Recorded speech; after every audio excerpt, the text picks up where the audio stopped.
Well, good morning, my friends. I hope you are all having an absolutely wonderful 4th of July because today is July 4th, 2023. And I am here today to talk a little bit about why does my thread twist and knot? I was reading on Facebook this morning a post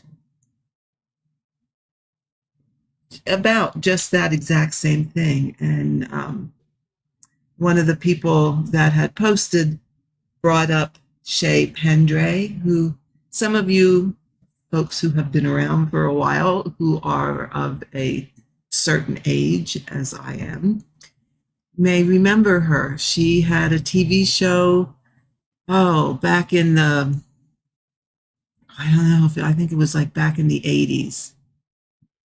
It was a needlework show on, I believe, PBS, where she talked about different stitching. And I was actually very fortunate to take some classes from her back in the day, many, many, many years ago. And one of the things I remember, or I think I remember correctly, is that she told us that she studied with the master embroideries in Japan. And they were very strict about the way you held your needle and the way you worked with your needle, because that is what causes your thread to twist. And what I have on the screen today is to do a bit of a demonstration. This is not going to be a long video because there's not a whole lot to say about it.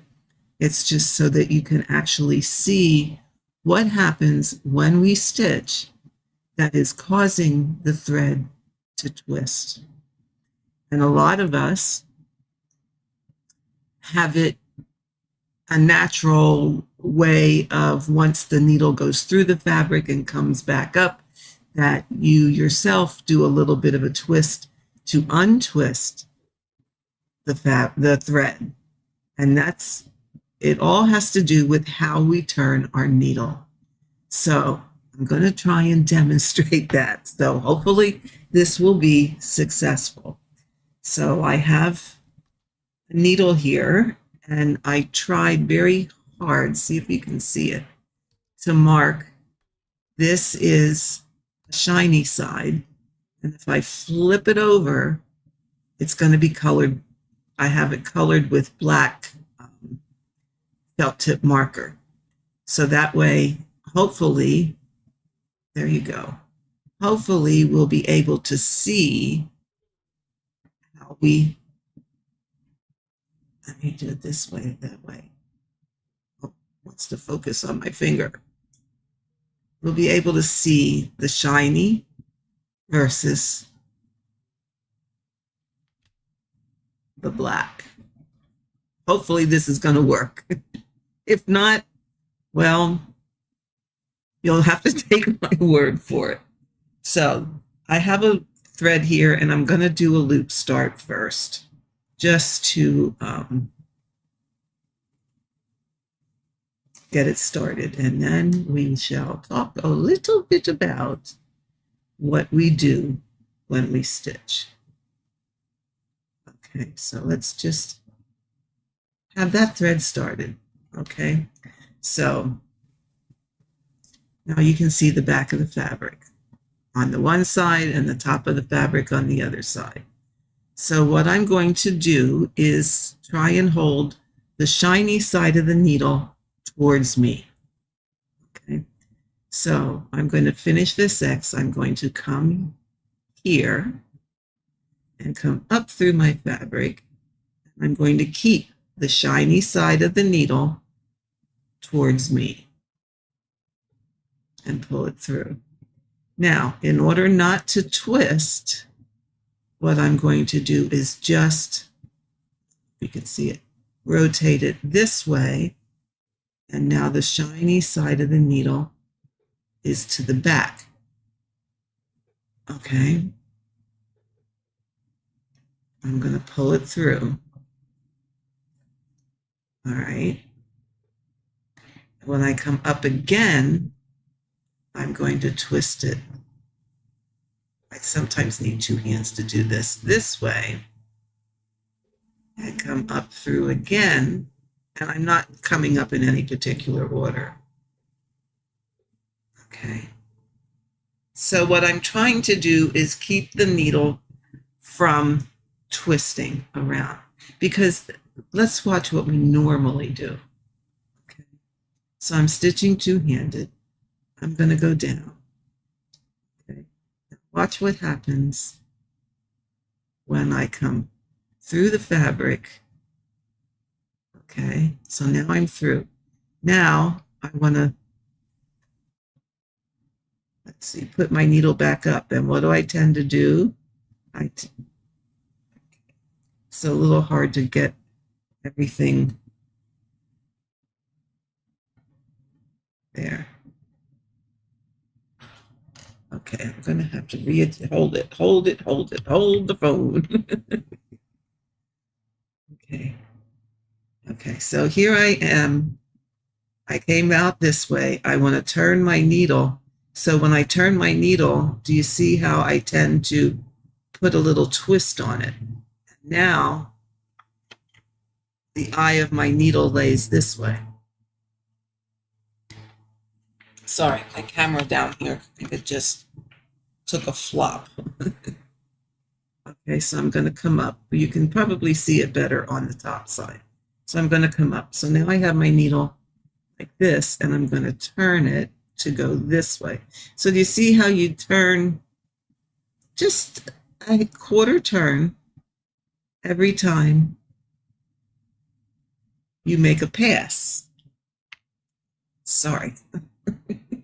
This is rigged so you can see the underside, but I hope I'm explaining it okay.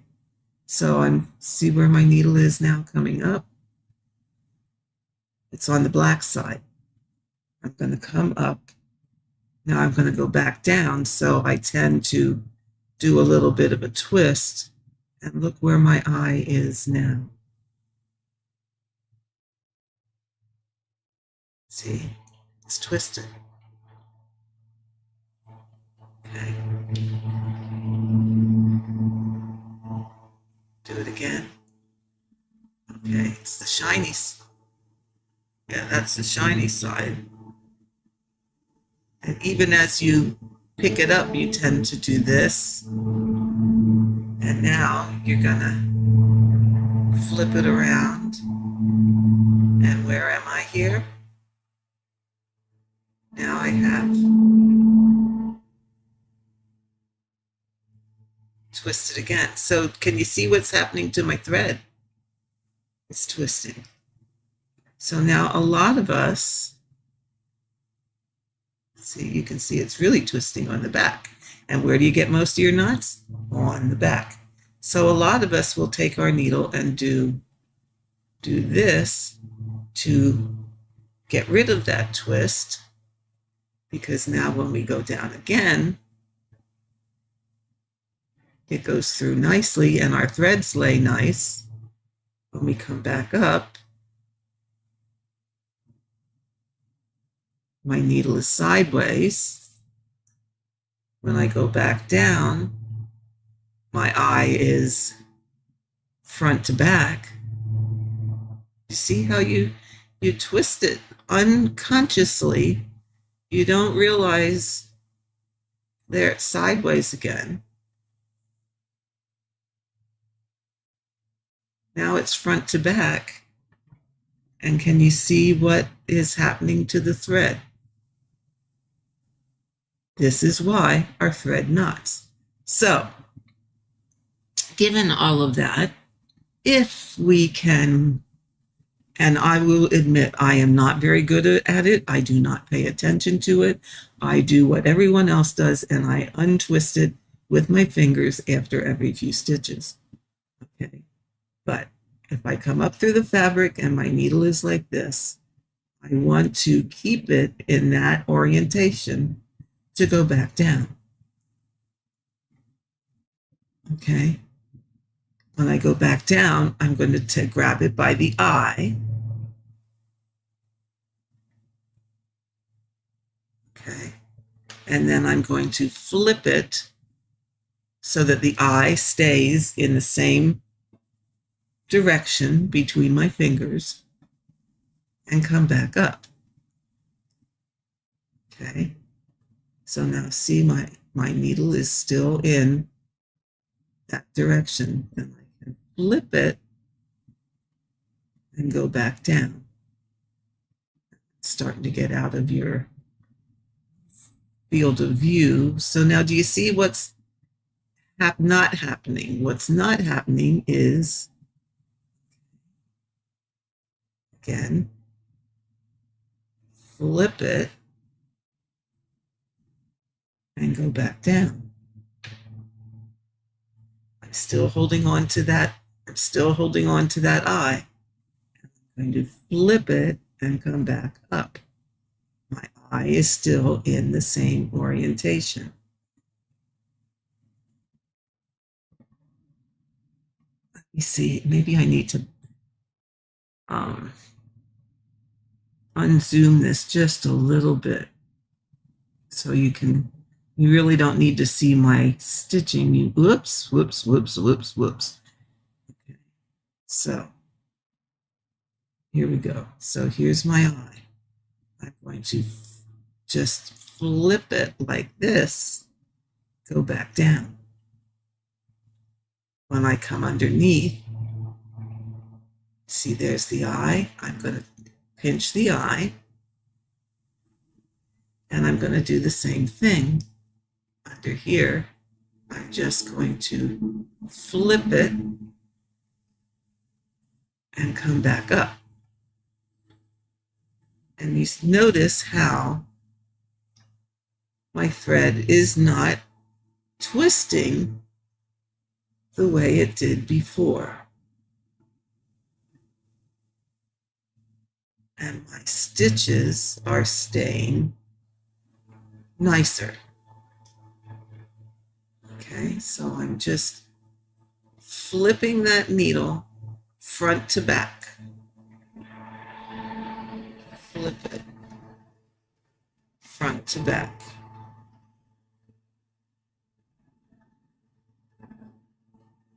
Flip it front to back. Now, I'm going to show you what Vanna does. And we all know who Vanna is, Vanna Pfeiffer, who is just one excellent stitcher and a wealth of information. What she does is, I'm going to start at the top, okay? She goes down through the fabric, and now you see how the needle is oriented once again.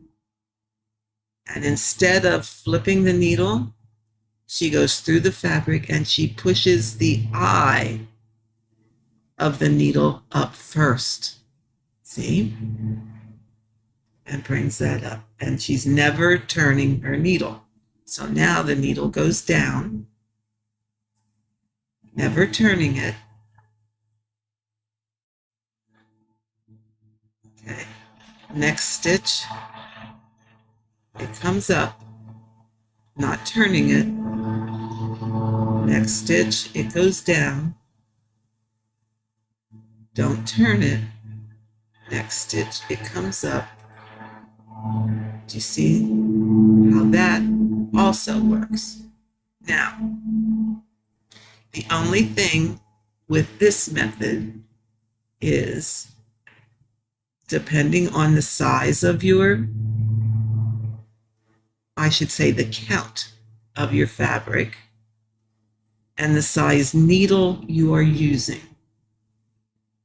will make a difference in the wear and tear on your thread. Okay? What happens is, by pushing your needle up first, you're probably getting more friction of thread to fabric, which will cause this to wear a bit sooner. Okay? It might cause it to start to shred or fray. So if you are going to try this Vanna's method, I would say make sure your needle is of a sufficient size so that your thread can pass through the fabric easily. Yes, it may make a little bit of a bigger hole. That would be the price that you pay to have it go through your thread go through the fabric easier, not cause the shredding or as much shredding or fraying. That being said, if it's a piece you can wash, that's all going to come out in the wash, so to speak. But that is another method that you can use to keep your thread from not twisting. Because I don't know about you, but I know about me. If there is one thing I dislike, it's getting knots in my fabric, in my thread. And 9 times out of 10, where does that knot occur?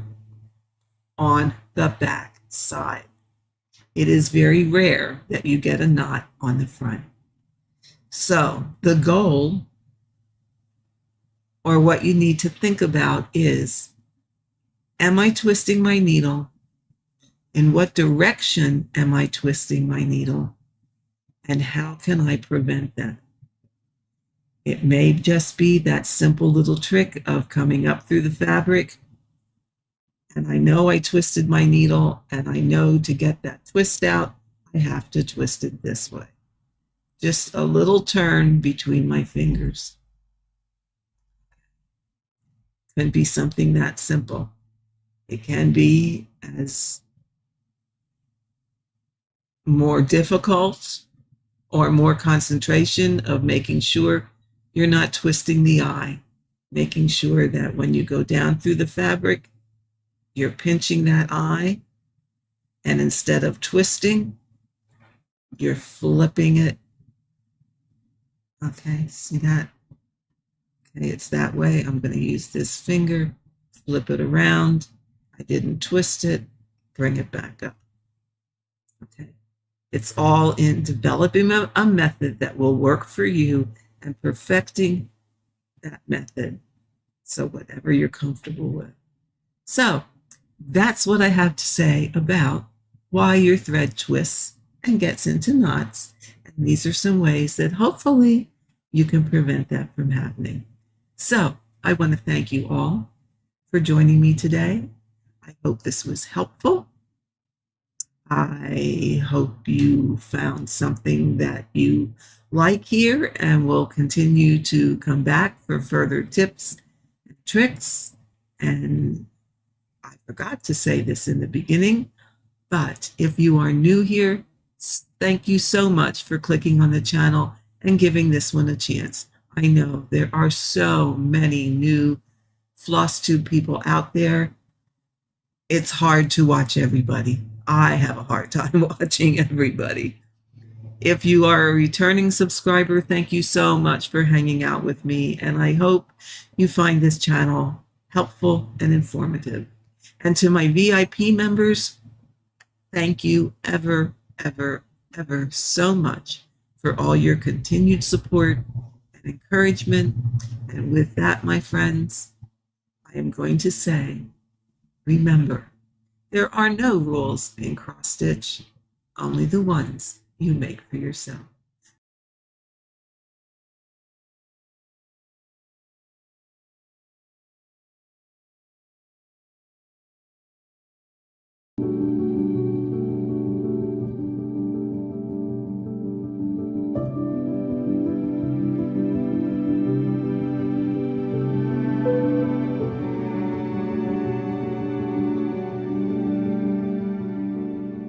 Well, thank you so much for joining me today.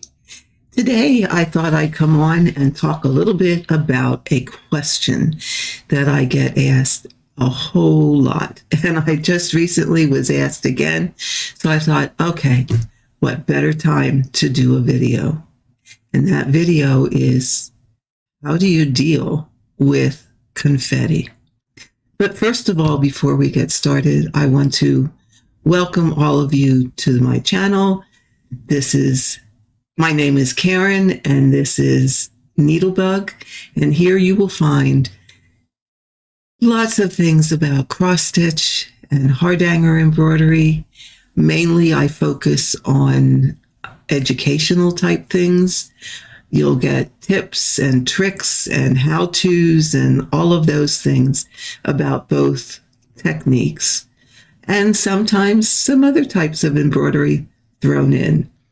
So, thank you for joining. Thank you for coming back for those of you who are subscribers. Thank you to all the new people that have stopped by here of late. I've noticed a big increase in my subscriber count, and I want to thank each and every one of you and welcome each and every one of you for stopping by and clicking on play. I know there's a lot of videos out there to watch these days, and thank you for stopping by mine. I really do appreciate it, and you know, this community is the best community out there. So with that, my dear friends, let's get started. Let's talk a little bit about how do we deal with confetti stitching. It is a dilemma sometimes, isn't it? How do you deal with it? Well, my first suggestion is if you use paper, find a method of marking your stitches off so that you know what you've stitched and where you need to stitch. What I used to do years and years and years ago when I first, not first started cross stitching, but when I stitched my first pieces that were full coverage, I actually made a working copy of my pattern, but what I did with that working copy is I cut it into sections. So, and then I marked those sections so that I would know where they fall in the chart. I actually made two copies, and one copy I would mark off the sections and I would number them like A1, A2, A3. So 1 being the rows down, A being columns across, so that I knew exactly which piece I needed next. So I would cut them into probably, I don't remember exactly, but somewhere around the 30 by 30 sections or even 40 by 40. I didn't want them too small, but I didn't want them too big either. And then what I would do is I had a gazillion different colored markers. And I would go on that section and I would pick a symbol. And I would sit and highlight in, say, blue, all the colors of that symbol. And then I would stitch those. Then I would, and that was in the days before gridded fabric. So it was counting, and it was getting to that next symbol. And that's why I didn't make my sections too big, because I didn't want to travel too far, because that was always a chance of miscounting. So once I completed, say, all the blue stitches, then I would pick another color, say orange, for example, and I would mark the next symbol, and I would color all those symbols on that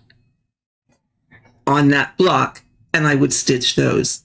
And I'd work that way until I got down to just a few symbols left. And at that point, I really didn't need to color them in anymore, because I could pick them out very easily. Once I finished that piece of paper, I moved on to the next and did the same thing. So that's one way to manage your confetti. If, for example, sorry about that, my calendar was telling me something. If you use paper. Now, my recommendation for those that you want to go electronic is either get Pattern Keeper or Markup RXP, whichever one. That being said, let me say this about markup. I do like it. I do use it. I'm not using it for everything. However, if you are going to use it, my experience, and my experience only, has been that it works smoother and better on an iPad as opposed to an Android. On an Android, my experience, and my experience only, has been that it's a bit choppy. It takes a little bit for it to do what it needs to do. So when I use it on my iPad. I do not use it on my Samsung. Pattern Keeper, however, is strictly an Android app. As far as is one better than the other, equally. Each one has its pros, each one has its cons, and really it's just a matter of what type of tablet you have, what you can, if you can afford to buy, if you have an iPad but you can afford to buy an Android and just use that for Pattern Keeper, all well and good, go for it. The choice is yours. You know what electronics you have, what electronics you can afford, and decide on one of them. But if you want to go electronic, I would highly say you need one or the other. You either need Pattern Keeper or you need markup, one or the other. It is going to make your life so much easier. Then next, after you have decided how you're going to handle your chart, whether it be you're going to do paper, whether you're going to get Pattern Keeper, whether you're going to get markup, it's up to you. But what you want to decide next is, what method of stitching are you going to use? What is your preferred method? Do you prefer to stitch? I have notes over here, so I keep looking. But do you prefer to stitch cross country? And that's what I was doing years ago when I cut my chart into little sections and stitched each section as I went. And what I did was I stitched by color. As I explained, I stitched by color cross country within that section. So that's one method. If you can stitch cross country and park, do parking. You can stitch a 10 by 10 block and park in adjacent blocks. How you stitch within that 10 by 10 block, again, is find your preferred method. Some people go cross country within a 10 by 10 block and park in the next block down. Some people go line by line within a 10 by 10 block and park. If you go line by line, well, let's flip you to a different screen so we can look at a chart. And that way, some of this will make a little bit more sense. So let's flip over here. Here we go. Here we go. So let's look at this 10 by 10 block. Okay, and hopefully my pointer is big enough that you can see it. All right, so some people will pick this U-turn, I'll call it, and they will stitch every incidence of it in this 10 by 10 block, and then they will look down in this next block and see where does that symbol go again, which is right here, and they'll park their thread there.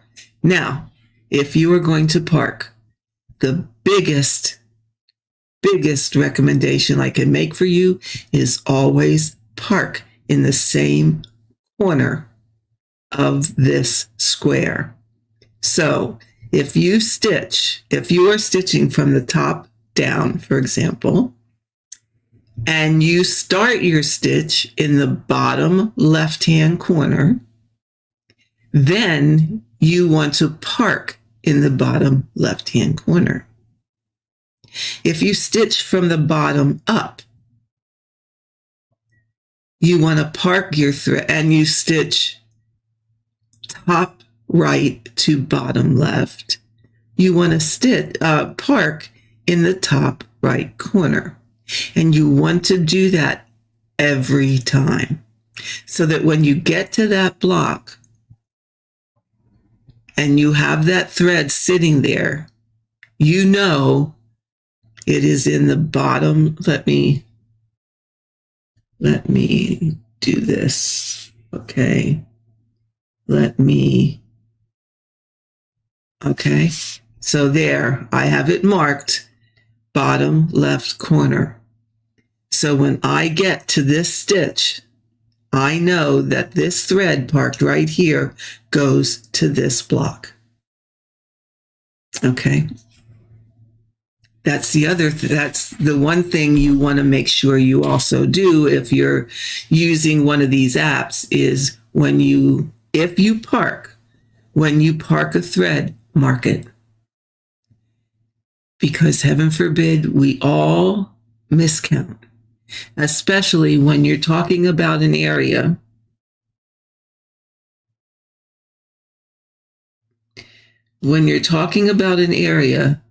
that has a bajillion colors in it, like this one does, you want to be sure to mark off your stitches as you stitch them, and you want to be sure to mark where you park them. Okay, so some people will stitch every occurrence of this color in this block and then park it in the block below or the block to the side. Some people like to stitch line by line and keep going across and down and across. Now I'm going to assume that you're stitching one X at a time. Okay, I'm just going to make that assumption. There are several ways to stitch line by line that will help you to deal with the confetti. For me, that is my best way to work my way through it, is to go line by line, and I will either, I have to do it on here. I keep wanting to do it on the screen and I have to do it here on the tablet. Okay, so let's highlight the arrows or the U-turns. Okay, so what you could do is several different things. You could stitch this stitch, mark it off, park it here. Okay. Then you could stitch this stitch, mark it off. Now, there's no place to park it. Let's see, can we park it below? Oh, but there is. You can park it down here because that's, well, it's a little more than 10, but you have to decide how far are you willing to go. Is it to your advantage to park it down here? And there it's 9, 10, 11, 12, 13, 14, 15. It's 16 rows away.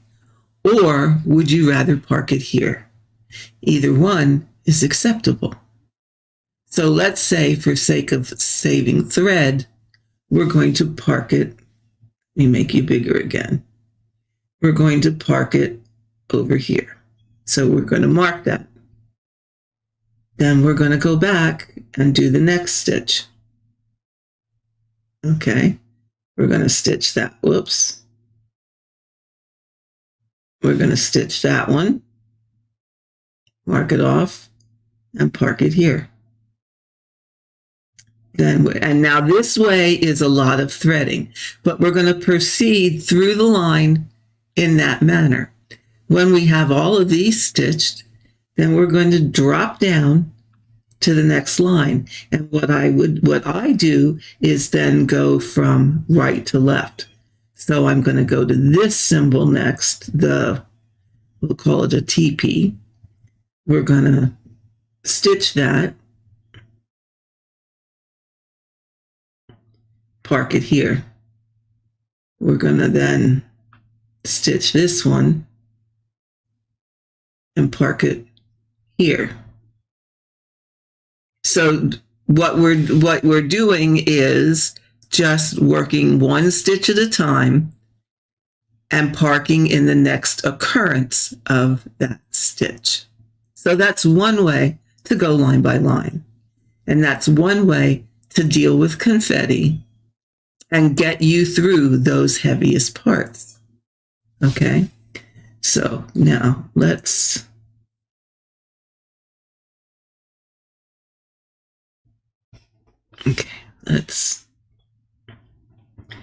select, oh, no, I don't want to do that. Okay, I'm just going to highlight.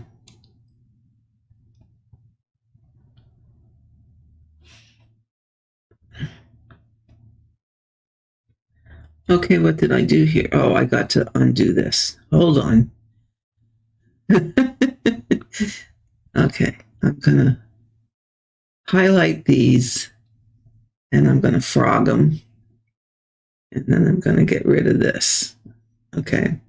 Now, the other thing that makes this a bit less needle threading is you can highlight this symbol.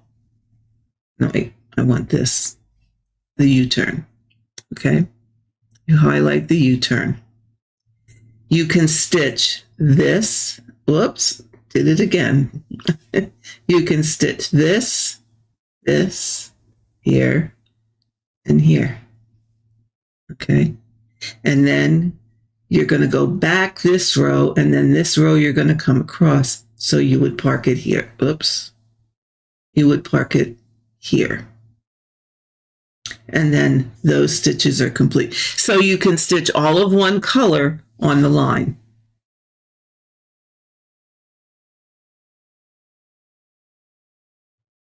Okay.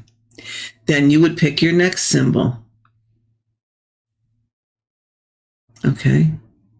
You would stitch that and park it over here.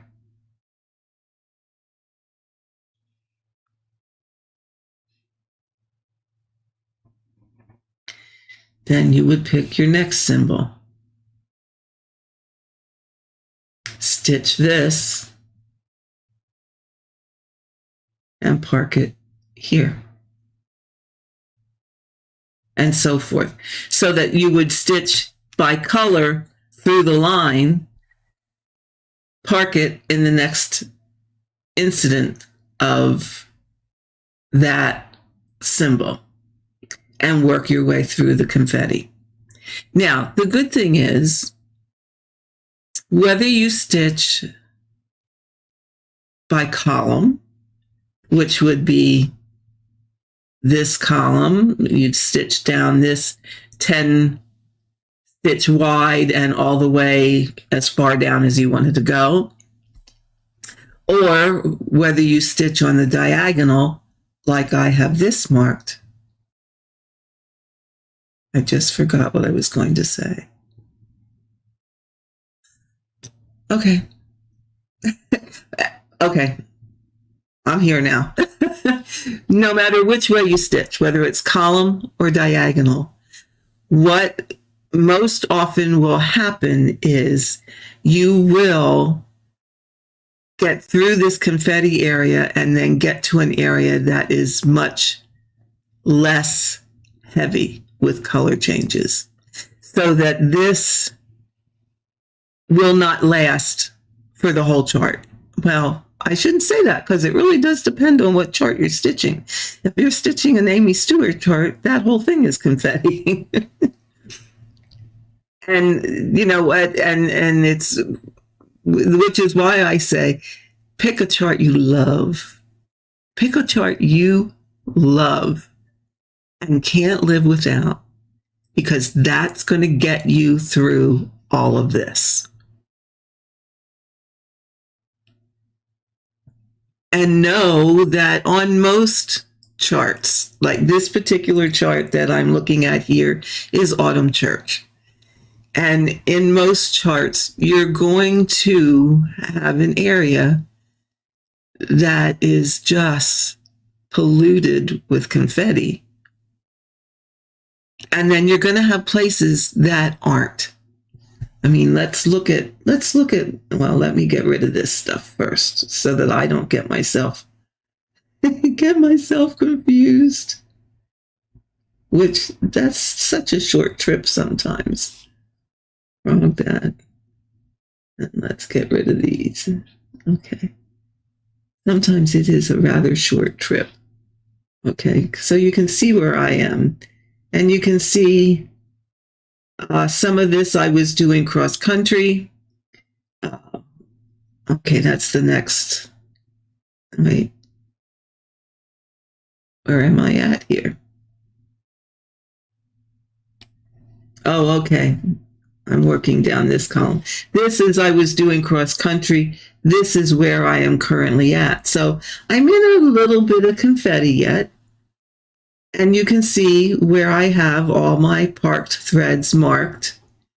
And in this, until I get down to maybe past this 70 line, then things will start to get better again. Okay, then my color tone changes aren't as dramatic. There we go. Aren't as dramatic down in here as they were up here. But here's why. So let's look at the PDF. Okay. So where I'm stitching right now is up in here. Okay, my diagonal is right about here. So it makes sense. This is pretty straightforward because it's the frame. The window frame is pretty straightforward and not a lot of confetti because it's a window frame. It's all browns. Where the confetti is this.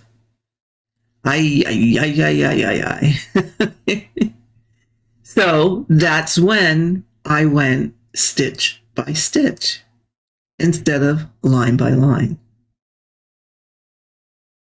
Okay.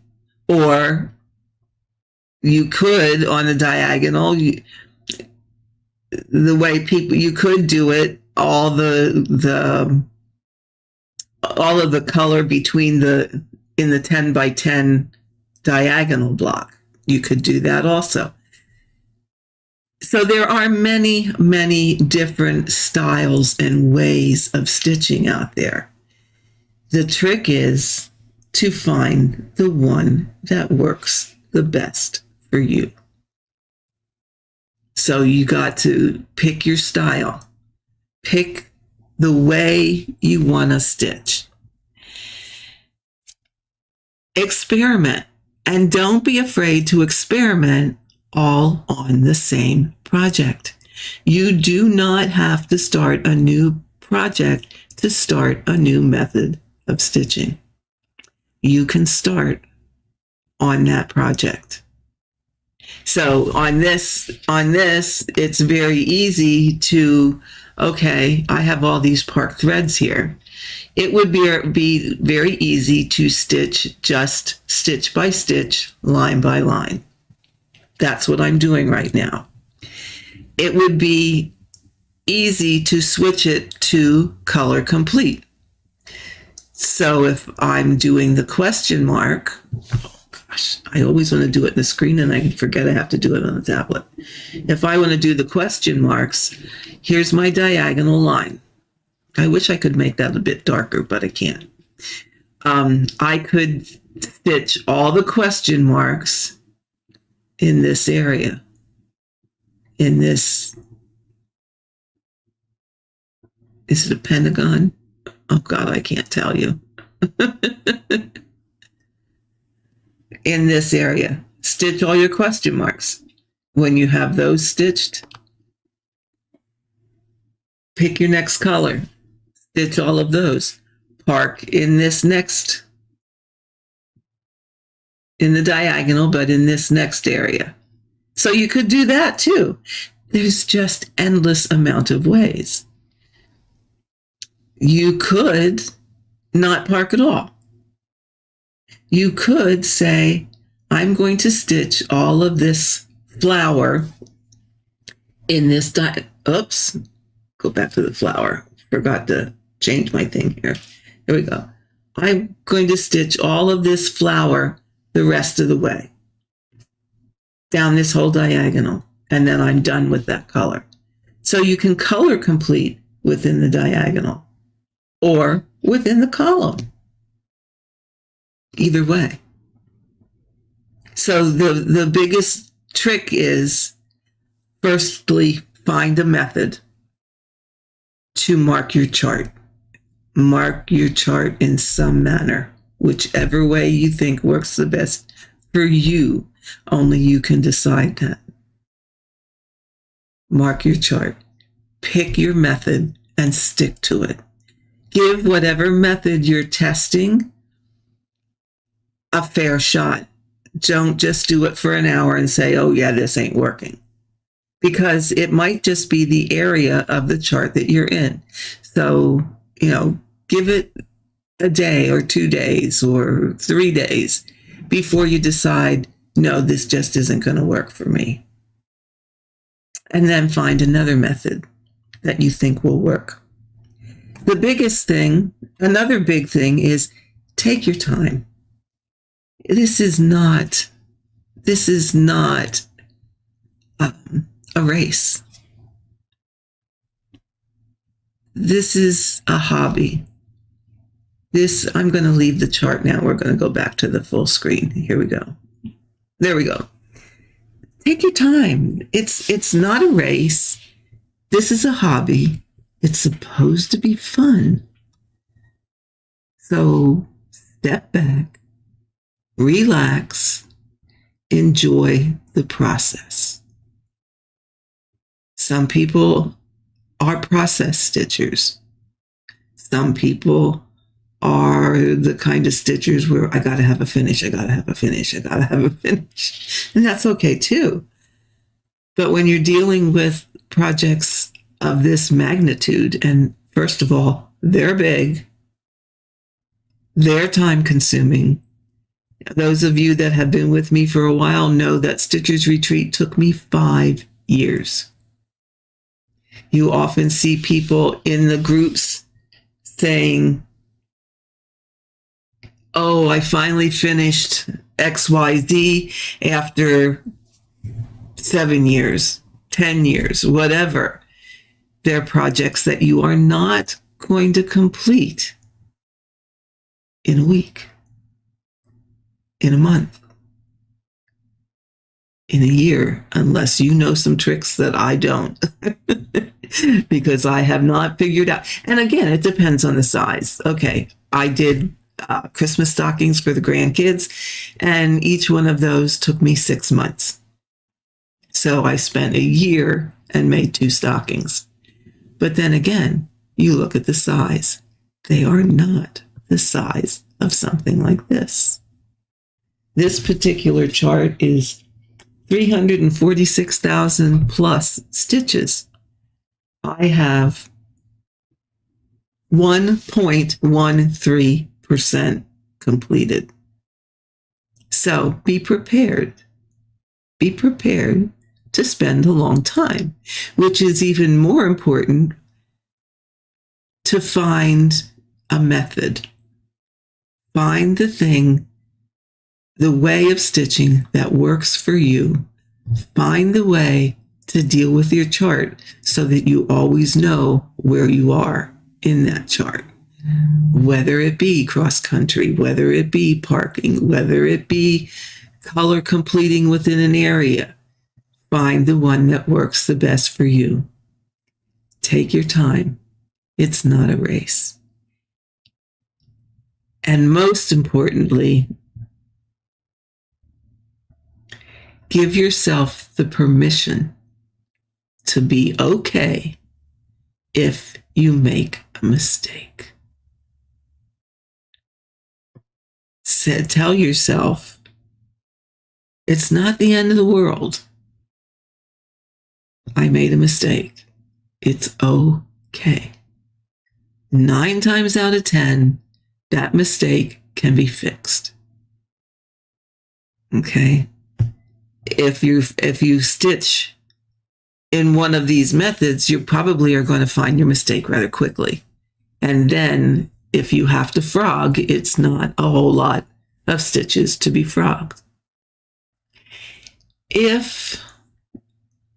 True confessions, if I put a color in the wrong spot and it does not affect anything, I have told myself that that's okay. Let it there. I'm not going to change it. I'm not going to frog it. It's okay. It does not affect the overall design. Chances are that wrong color is probably just a shade different than the color that it's supposed to be. So it's not going to affect the thing. If it is going to make a difference, like it's in somebody's face, it's an eyeball or whatever, take the correct color and stitch over it. Easily done, easily fixed. But give yourself permission to do that. I have done that quite a few times, and you can't see the difference. What I do when I do that is I pull the tension just a smidge tighter so that it does cover up that mistake underneath it. But give yourself permission to be okay with those kinds of things. Because heaven forbid, none of us are perfect. We are all going to make a mistake one time or another, multiple times. And again, true confession, the other thing I do is if I am in a high confetti area, and I call them one stitch wonders, I have one stitch of a color, and that color is not seen for miles around. I am not going to thread a needle and stitch that one stitch with that color. I don't do it. I stitch that stitch with the color of thread that is in my needle. So give yourself permission to do things like that. 9 times out of 10, again, it is just a shade off of the color you're already using. Yes, I will confess that yes, it probably is there to add a highlight, or it probably has some kind of purpose. But in the overall grand scheme of things, when you are looking at that piece up on the wall, you are not going to know that that one stitch is not stitched in the color that it's called for. So give yourself permission to be okay with those kinds of things. That's one of the things that gets frustrating about dealing with confetti, is the one stitch wonders. You know, I often ask myself, and I don't know the answer, but I often ask myself, why? Why is that one stitch there? Why? You know, I often look at the color key of a chart and go down and see how many, how many stitches are there of this color or that color or, any color. And I know that this chart is 346,500 stitches. And I'll look down because Pattern Keeper and Markup will tell you how many stitches there are of a particular color. And here I already found one. In this piece, color number 209 has 42 stitches. 42. Now, that is probably in some of the flowers. So, okay. We can do that one.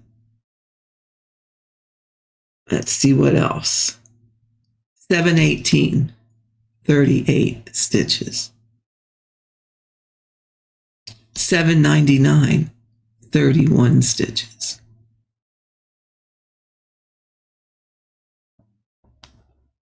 So I asked myself, are those, 38, 44? Are you going to believe this? I don't believe that I have used that color yet. In this whole chart, there are 2 stitches. And I asked myself, why? Why are there 2 stitches? Why is that color there at all? Same thing with 38, 48. I may have used that color. Don't quite remember, but I only have 29 more stitches and that color is at 0. Why? Cannot some of these colors be combined with whatever color you're using that is the shade next to it? Granted, I get that that is how they get it to look like a picture. But seriously, if it's under 50 stitches, are those few 2 stitches really going to make a difference? So, true confessions, I don't always thread my needle for 1 stitch of a color and do that 1 stitch wonder. But that's not just me. You have to know what you can live with. You have to know what is going to work for you. There are people that if it says, and this is okay, I'm not saying there's anything wrong with this. All I'm saying is stating a fact that there are people that I have to follow the chart exactly the way it's written. And I cannot alter that at all. And that's okay. That is fine. Again, a decision you make for yourself. Myself, on the other hand, I'm not above fudging and I'm not above substituting. But I'm okay with that. So, I think, now that I've rambled on almost 45 minutes, that those things are probably the best recommendations I can give you with how to deal with confetti. So just to recap, they are use Pattern Keeper or Markup or find a way to handle your paper chart that you know what is stitched, what isn't stitched, if you have parked a thread, yada, yada. Come up with a method of stitching that works the best for you, whether it be color completing, cross country, parking, diagonal, columns, work line by line, stitch by stitch, any of the methods we've talked about. Take your time. It's 1 stitch at a time. It's not a race. Take your time. Think about The other thing is, don't try and watch a TV show that you really want to watch and work in confetti at the same time, because it's not going to work. You're going to make mistakes for sure, for sure. So work on the confetti when you can concentrate just on that. Don't try and do other things when you're working in a high confetti area. And lastly, give yourself permission that it's okay. It's okay if you make a mistake. It's just okay. It is what it is. We look at how can we do it differently? How can we fix it? Can we live with the way it is? And we move on. And we move on. In the grand scheme of things, hanging up on the wall, you are never going to know.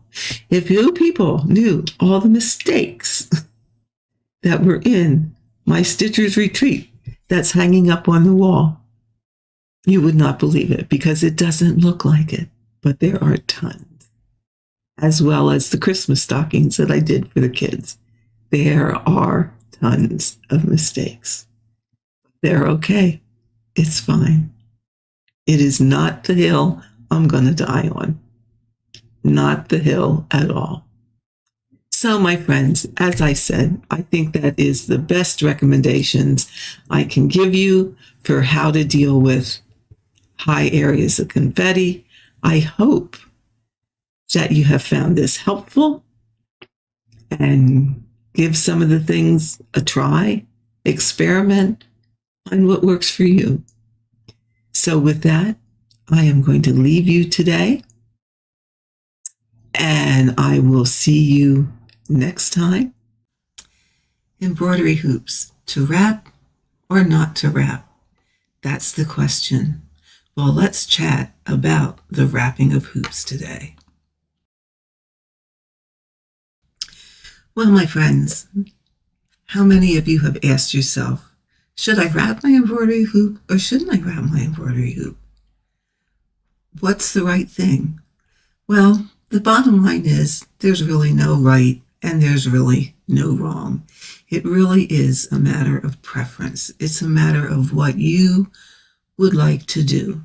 So what I'm going to do today is talk a little bit about the reasons why to wrap an embroidery hoop. What's the benefit of doing that? And then I'm going to show you how to do it. So I have some notes here so I don't forget to tell you things. So when I look away, you know why. What does wrapping do for your hoop or for your stitching? It serves as an extra layer of padding so that when you put that hoop on, yeah, maybe your stitches are going to be a little squooshed, but they're not going to be as squooshed as if you didn't have a hoop on. It's also going to protect your fabric a little bit. You know, fabric it can get dirty, it can get friction from being in that hoop for long periods of time. So it is going to help protect it. And it's going to keep your fabric tighter in the hoop for a longer amount of time because it's going to have that extra layer of friction. You know, hoops are, when you look at them, they're smooth. So there isn't really anything there friction-wise to hold that fabric so it doesn't work loose. And many of us, myself included, like my fabric tight when I'm working in a hoop. So that's one reason. If you're using a good quality hoop, okay, and the ones that come to mind first of all are the Hardwick Manor hoops. They are excellent, excellent hoops. My Hardwick Manor hoops, I tend not to wrap. I have never had, up to this point, every time I have used them, I have not had an issue with a Hardwick Manor hoop crushing or smashing or moving my stitches out of place, or even leaving those shiny hoop marks on my fabric that really are hard to get out, yes, I might see a mark from the pressure, but in a few hours, if you go back, it's gone. It's gone. So I don't have any trouble with those kinds of hoops.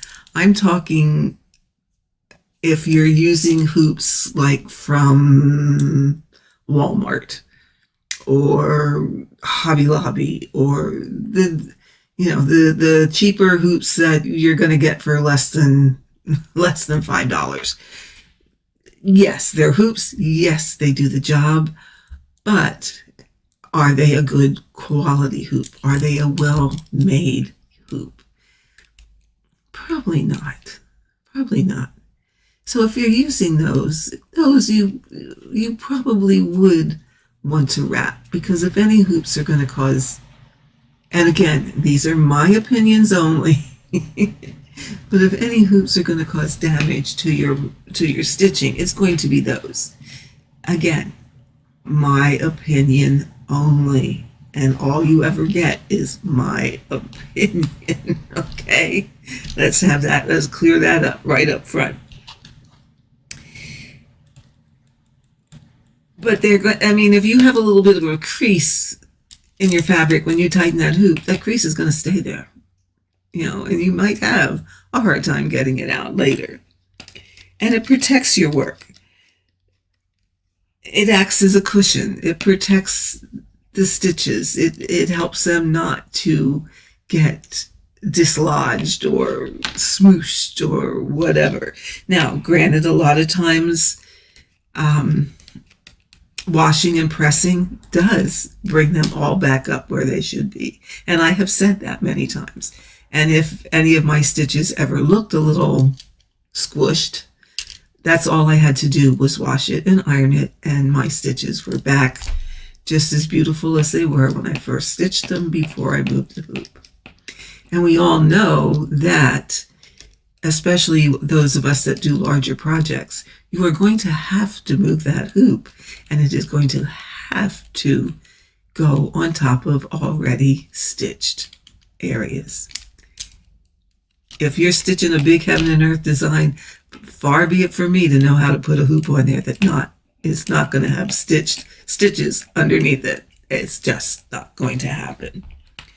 But one of the other reasons to wrap a hoop is decorative. Some people just like to see a nice fabric or a washi tape on the outer hoop. And that is a nice thing to do. It brightens up your stitching a little bit and gives you something nice to look at besides the stitching. I have not done that, although I do have some washi tape here, and I was tempted to try. I might just get that out today yet and put that on my outer hoop. This is a hardwood manor hoop, and I have had it wrapped for a very long time. Several years, in fact. And, from use, from oils in your hand and what have you, it gets dirty. It does. It just, even though you wash your hands before you stitch and you try and be as clean as you can about it, this wrapping may from time to time get dirty. The other thing is, it is a twill tape, and it's a little heavier than I like to put on a hoop. I got a big roll of it off of Amazon, a nice size, one of their rolls. And I had to use it up. So I used it. It's a little thicker, but it worked. It worked fine. It's just that it was a little harder maybe to get the hoop on because this was so heavy and took up so much space. And what I ended up having to do is open the screw thing quite a bit to get my fabric in there. Because I do prefer to stitch with a little hoop. You always hear me say it. A hoop no larger than the size of your hand. Why? So you can feel the back. You can feel the knots. You can feel any distortions, or you know what's going on. I have to know what's going on back there. I'm not all about neat backs. Believe me, I carry threads too. But I have been known to frog just because of a knot that I didn't feel right away. Yeah. Wackadoodle. You got it. So that pretty much is the reasons why you want to wrap a hoop. Like I said, it's personal preference. You don't have to. You can. Like I said, some of my hoops are wrapped, some of my hoops are not. Normally, this is the one I use when stitching a Heaven and Earth design. Even the Hardanger design that I'm using, I have been putting that in a hoop just as a means of handling that big piece of fabric. And that's white fabric, so I really need to replace my wrapping on this hoop. What do you wrap a hoop with? Well, you can use seam binding, you can use twill tape, you can use ribbon, or what I'm going to do today is I made some like a binding, like you would, only it's thin, like you would put on binding strips to bind a quilt. I made some of that, and I'm going to use it to wrap my hoop with. And I'm not going to worry about the edges that are fraying. Whoop-de-doo. It is what it is. But I'm going to wrap my hoop with that because I thought, oh, it might be nice to have something, some cotton wrapping on this time instead of white twill tape. Besides that, it's thinner, and that's the main reason that I wanted to use this, or something thinner, because I didn't, should have stopped yesterday on my way home from the dentist. I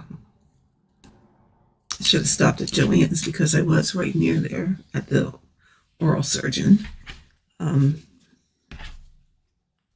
But I didn't think of it at the time, so I had this scrap of fabric left over, and I thought, okay, let's do that. So I'm going to switch you to my overhead camera here, and we are going to unwrap this hoop and put some cotton wrapping on it. So let's go to that. Oh, we need to turn the music off. I don't think you want to listen to that and to me talk, do you? So the first thing I have to do is cut this off. So I do have to find a place where I can cut it, because what you're going to do then, when you get it, I'll get in camera here, when you get it all wrapped, is you're going to sew it to hold it together. I did see a video that I was watching the other day where somebody was wrapping a hoop and they used hot glue. And I guess you could do that. I don't know that that would be my first choice. But boy, did I sew this on here good, ladies and gentlemen. Must have been a bumper day.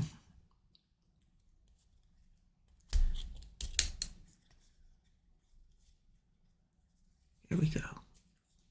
So we're just gonna unwrap this, and it's, no wonder it's thick. Look, I went over it twice. What was I thinking? Just at that one spot.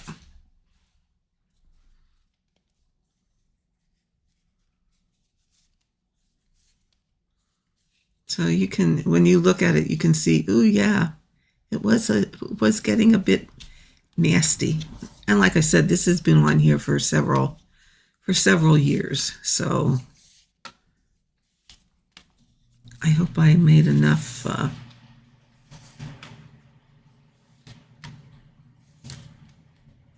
I hope I made my strip long enough. So, okay. Watching me unwrap this is like watching paint dry. I get it. But we're almost all the way around. And wrapping a hoop really is not difficult. It really is very simple. It just takes a little, let me move it this way a little bit. There we go. It's not hard to do. It can be frustrating sometimes.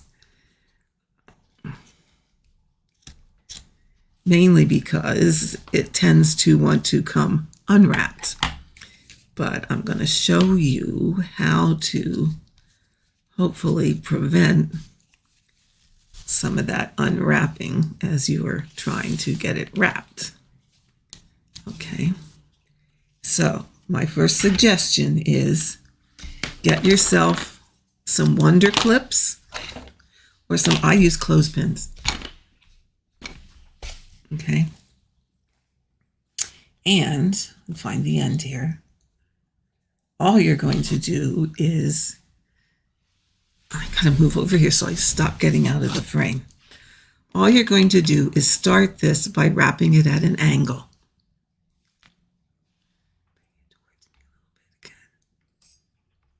Adjust, adjust, adjust. Hold on.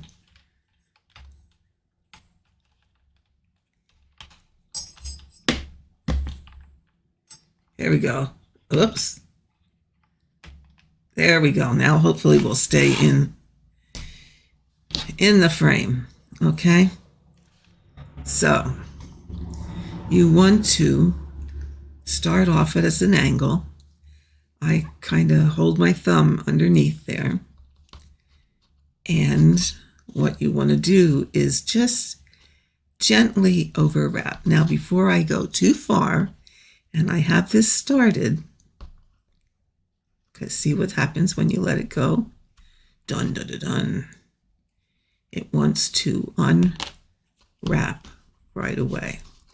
So I am going to take clothespin number 1 and stick it right on there so that I don't lose my starting place. Now, this is what gets the tedious part. Because you have this long, and I know, I could have rolled this up in a ball. And what you're going to do is just keep pushing this through.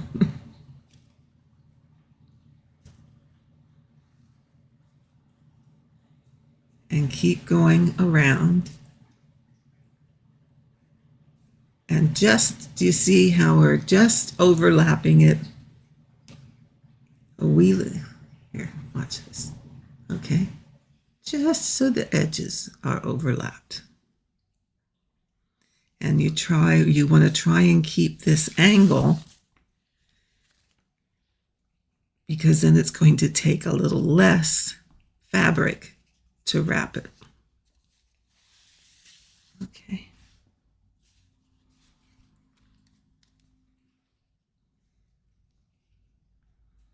Okay. And we're just going to keep going around. And like I said, I'm not worried about all those little fringes. We'll cut them off. I'll just cut them off at a later point. And like I said, this is the part that's annoying, where you have to keep moving your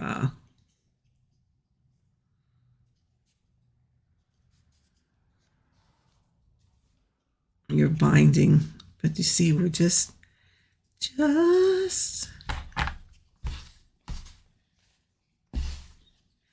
and pardon me for jiggling around here.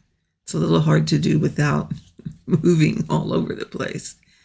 But you just keep wrapping around and around. Oh, there's a little, okay, we'll cut those off. Okay, I try to do a couple wraps before. Oh, I cut plenty. I'm gonna maybe even be able to go over this twice. And when you have a thin cotton like this, You might want to. You don't have to. It depends on, how padded do you want it. Just the fabric itself is going to give you that extra friction to keep your linen or your even weave or even your Aida cloth tight. Now, the other thing is you want to, as best you can, avoid getting any wrinkles in here. So you want this all to lay flat as you get it. You can get it. You don't want any bunched up areas, because those bunched up areas will possibly cause you some issues in the future. So you don't want to put creases in this, as best you can. That's where I sewed it together. Okay. But you see, now we're partway around. If I let this go, what's going to happen? It's going to start to get loose, and I'm going to have to redo things. So when I get partway around, I like to stick another clothespin on, so that if this does start to unravel, it's only going to unravel back to here, and I can keep going. I don't have that much. Oop. Wonder where my camera went there for a second. I was having a moment.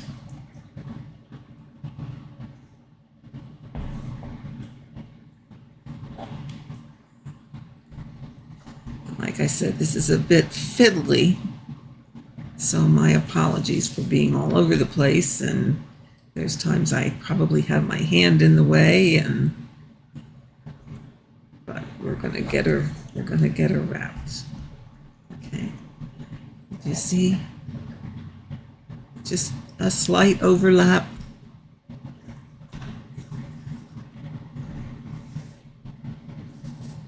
Slight overlap.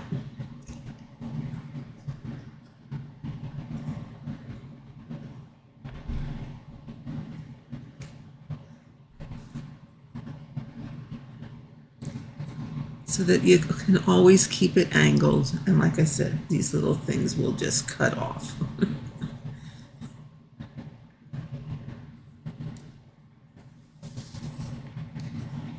And we're getting close to the end.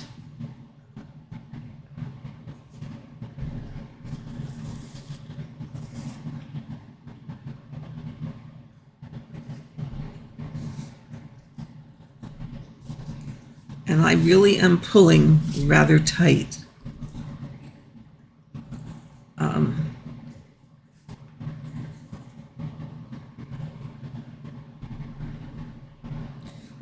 So that it lays, well, mainly so that it lays nice and flat. Okay, see?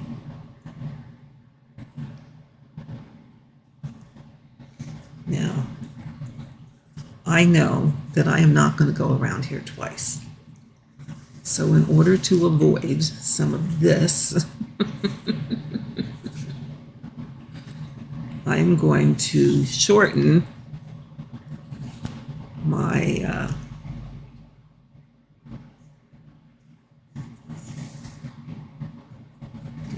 I'm going to cut it off at, should be able to cut it off about there,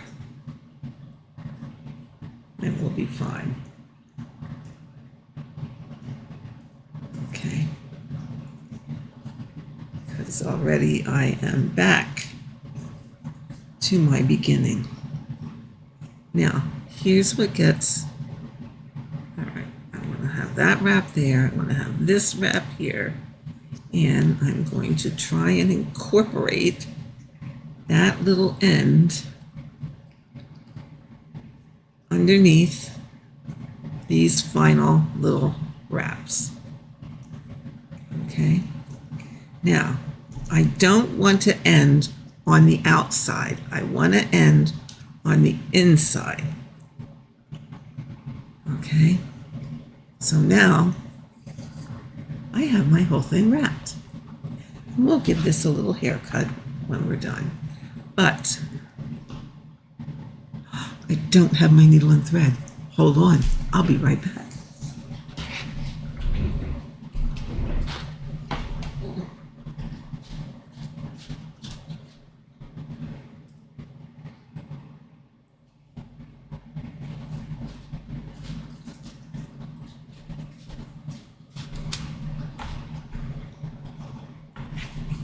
And we say, thank heaven for clothespins so that we don't lose our wrapping.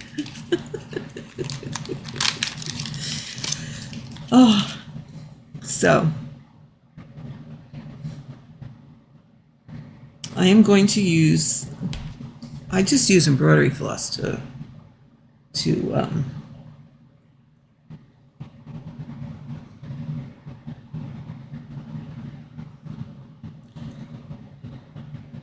hold it in place, okay? And for, well, let's get rid of this. For strength, I'm going to double it. And one of the few times in my stitching life that I use a knot. And I just do a knot like this. I just wrap it around my finger once. I roll it off the end of my finger. I grab it here and I pull. And that just makes a little old knot. And now I'm going to go over here to the end and I'm going to try and stay on the inside, and I'm going to poke that knot underneath that flap that I left. Okay, and I am just going to sew these two layers together on the, like I said, on the inside, because we don't want this to interfere with our fabric. And I just do stitches that I know I'm getting the layers together. It's nothing fancy, it's just enough to hold it together. And again, I'm working in and out of a hoop.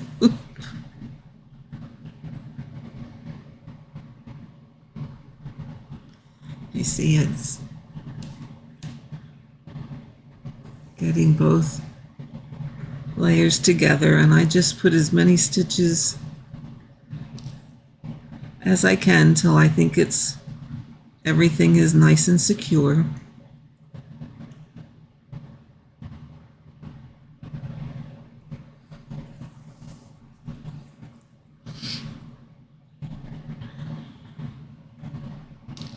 I don't know why I feel like I'm doing this backwards. I am doing it backwards.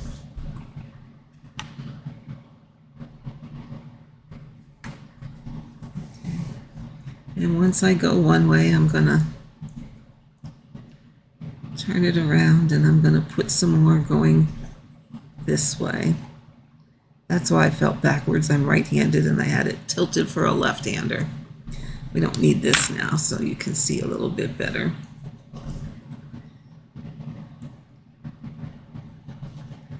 And after you have it nice and secure that that's not going to go anywhere, you just do another knot.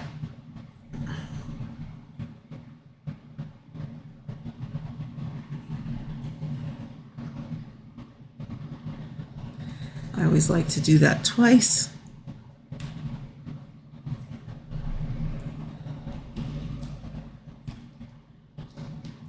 And then I just run it underneath one more time.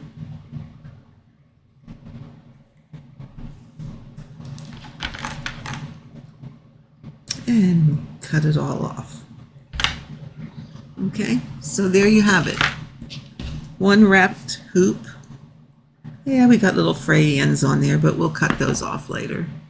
And now this goes on much easier, and I will be able to get more my fabric underneath it with a lot less hassle. So that is how you wrap a hoop. Sorry for the jumbling around. I know it's a little difficult to do that and stay in frame at the same time, because it is a lot of twisting and turning and wrapping and whatever. But hopefully you got the general idea of what it takes to wrap a hoop, and you can make an informed decision about whether you want to wrap your hoops or not. Like I said, if I don't, this is a Hardwick Manor hoop, and I did wrap it, and I do rather like having it wrapped.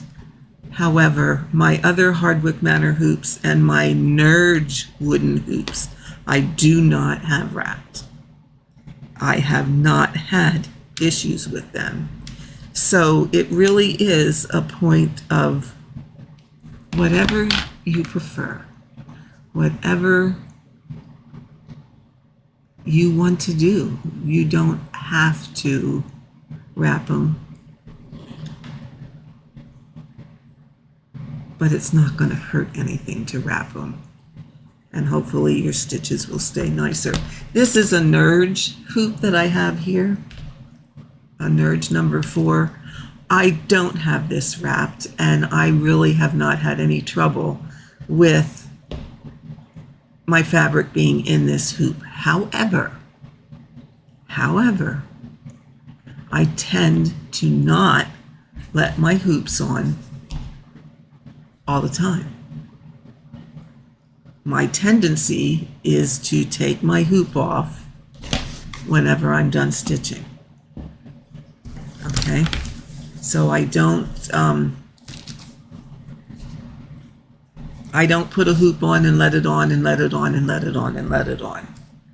I put a hoop on for the time I'm stitching, and when I'm finished, I take it off. Q-snaps, however, are a different story. If something's in a Q-snap, it stays in a Q-snap until I need to move the Q-snap. I'm not as, mainly because they're rounded, they don't have as much tendency to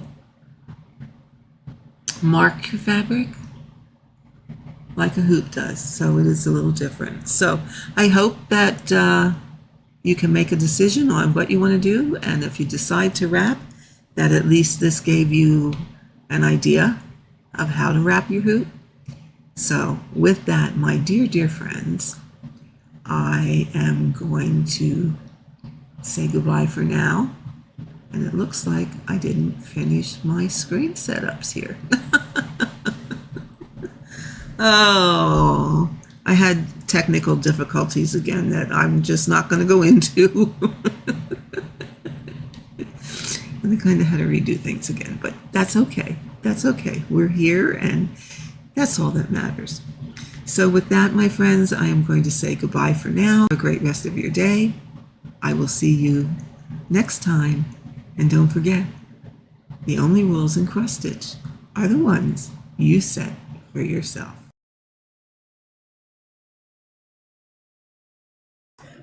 Oh no, I don't have side tensioners today. And the sides. Oh, good morning, my friends. How many times have you had fabric in a scroll frame and you go to stitch and the sides are really floppy? You can't get it tight. And you don't have those side tensioners, or you didn't make your own side tensioners like some people do. Well, I'm here today to show you what you can do instead. So let's take a look. First of all, you need a needle and some thread. This happens to be crocheting thread, knit crocheting. You need something that's a little stronger, and you thread it in your needle. And from there, I'm going to show you how. Here we go. So we have our needle, we have our thread, and we have our floppy sides. So now what? Okay, let's do this. First of all, we're going to take this thread and we're going to tie a loop. Okay, just make a loop, and we're going to put it over that wing nut. Okay, now you may want to tie it again so that you have a bit of a, so that it holds and it's not going to come undone, because we don't want to do all of this and then have it undone. Now, I will tell you before we go too far, the only thing with this method is when you have to roll your scroll to a new area, you will have to redo this. Okay, just like your side tensioners, you have to take them off. So, let me see. Can I do it? Yep, I can do it this way. Okay, so once it's on there, and you can see I can pull on that and it's not really gonna go anywhere, we are going to go up over our sidebar, and we're going to go. Now, first of all, some people sew an extra piece of fabric on here to help protect the edge a little bit. So they would put it on almost like you would do a, you would almost double it like you would be putting on some bias tape. But it's not necessary. I've not ever done it that way, and it's been perfectly fine. So we're going to go down through the fabric and go in. Let's zoom you in here a little bit. There we go. Go in from the edge, and we're going to pull that through, actually, and then a little bit further away, come up through the fabric and pull all of that without getting a tangled mess. Pull all of that through. Okay, so this time, instead of going over, I'm going to go, when, you know what, I'm starting this over. I'm going to edit this part. I went the wrong direction first, so that is a mistake. We'll put the bloopers at the end.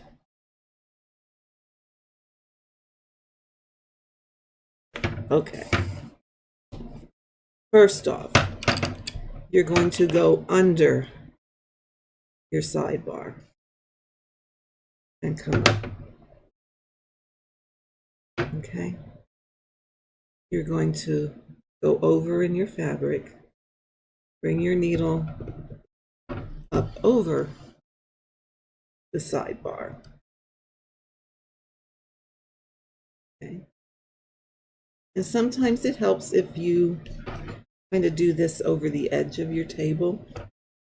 You're going to go under, come up again. And this, you can pull it tight, but we're going to pull it tighter in a few minutes after we get this all.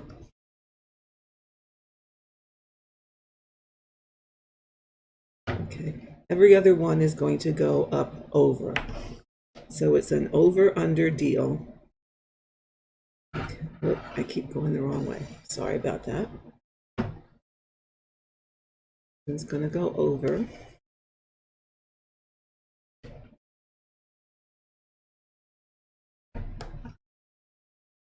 And this is going to go under and come up. And this is why you make a long thread, because this does take a pretty decent amount of roll cotton. Now this last one is going to go over.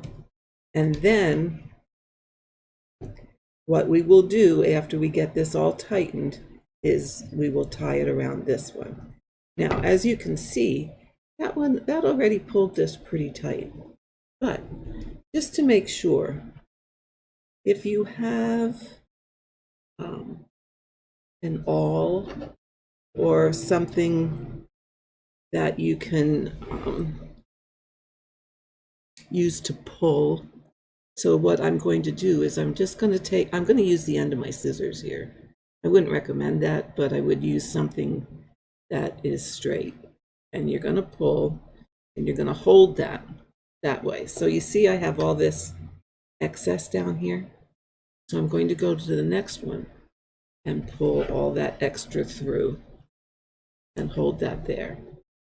And then to the next one and pull all that excess through and hold that there. Now, yes, it does pull into your fabric, and that's why some people sew an extra piece.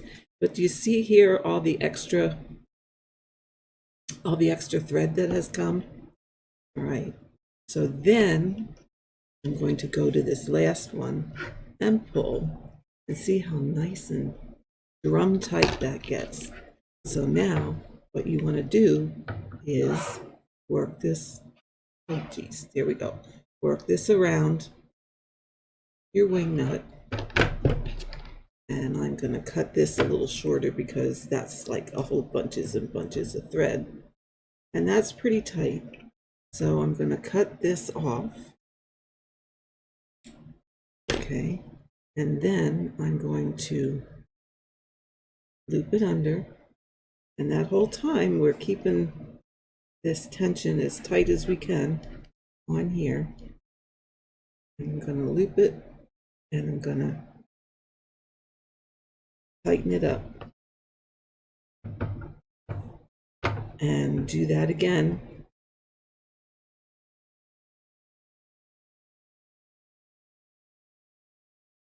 And tighten it up.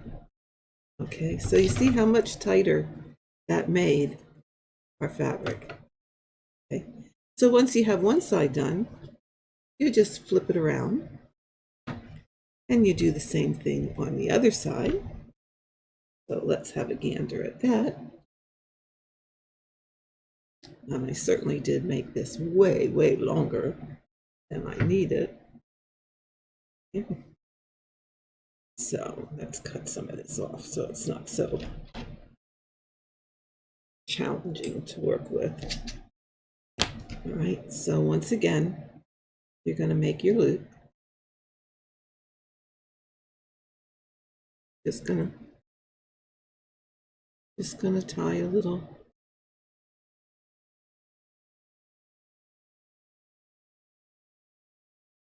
Okay. You're going to put that over your wing nut, and you're going to tie it once again, just so that it's secure and doesn't come off.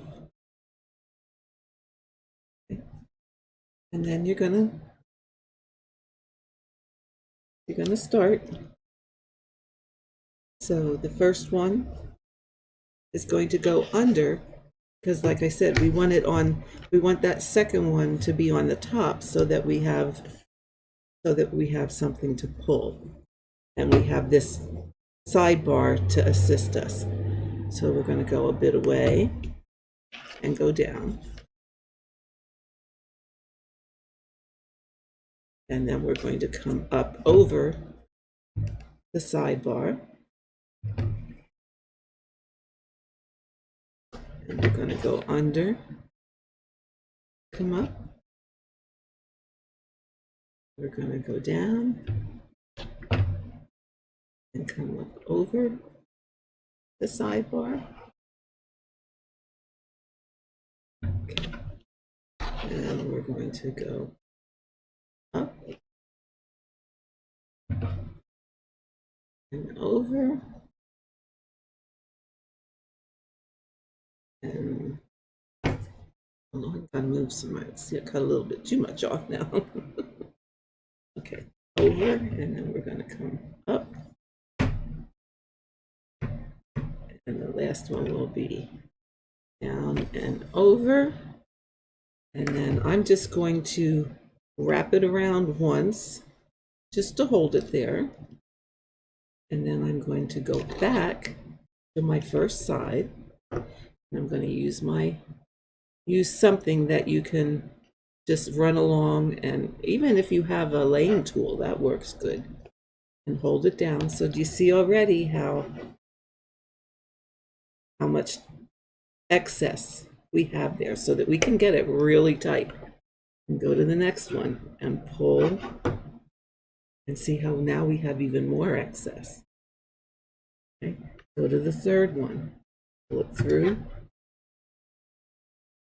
Okay. Even more excess. So your excess increases as we go down the line.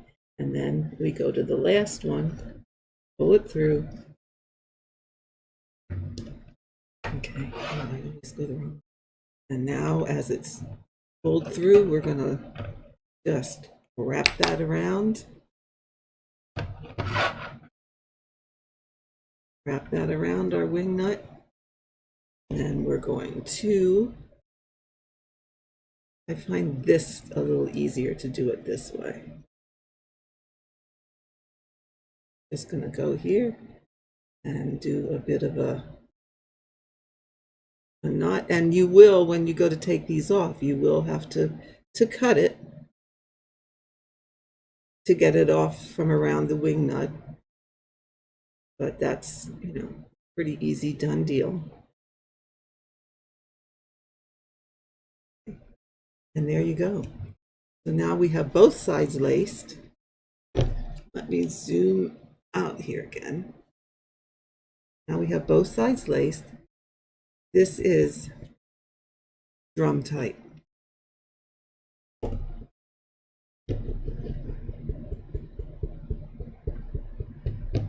Okay, so everything is tight and ready to be stitched upon. Yes, I was messing around here a little bit. So, but that's how you can lace your fabric onto your scroll frame so that your fabric is on there very tight, and you can go about your stitching. So I hope you found this helpful. I'm going to have a cat here that is going to come and visit in a moment. He is coming up on the table. I hope you found that helpful, and I hope you will have some productive stitching and the whole 9 yards. So until next time, if you don't have side tensioners, lace your fabric on your scroll frame. And as always, remember, the only rules in cross stitch are the ones you make for yourself.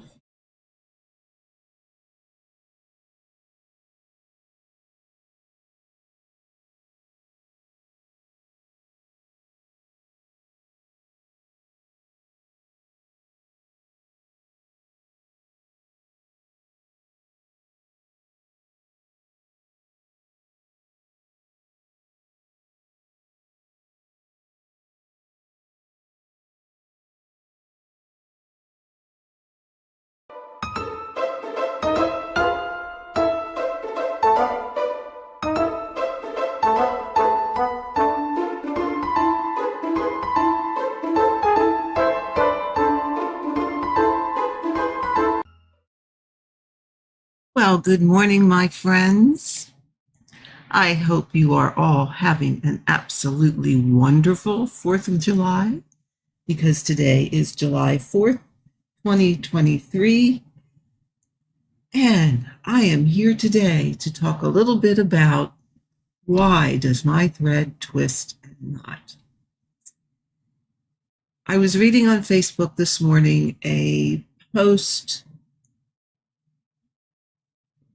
about just that exact same thing. And one of the people that had posted brought up Shay Pendray, who some of you folks who have been around for a while, who are of a certain age, as I am, may remember her. She had a TV show, back in the, I don't know, I think it was like back in the 80s. It was a needlework show on, I believe, PBS, where she talked about different stitching. And I was actually very fortunate to take some classes from her back in the day, many, many, many years ago.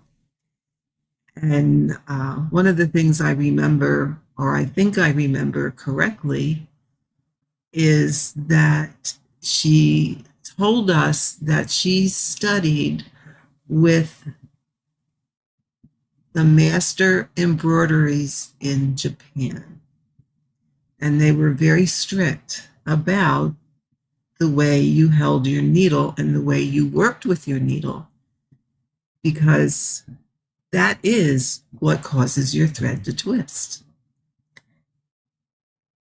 And what I have on the screen today is to do a bit of a demonstration. This is not going to be a long video because there's not a whole lot to say about it.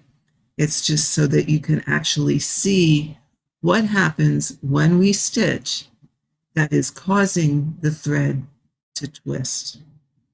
And a lot of us have it a natural way of, once the needle goes through the fabric and comes back up, that you yourself do a little bit of a twist to untwist the thread. And that's, it all has to do with how we turn our needle. So I'm going to try and demonstrate that. So hopefully this will be successful. So I have a needle here, and I tried very hard, see if you can see it, to mark this is the shiny side. And if I flip it over, it's going to be colored. I have it colored with black felt tip marker. So that way, hopefully, there you go. Hopefully we'll be able to see how we, let me do it this way, that way. Oh, wants to focus on my finger.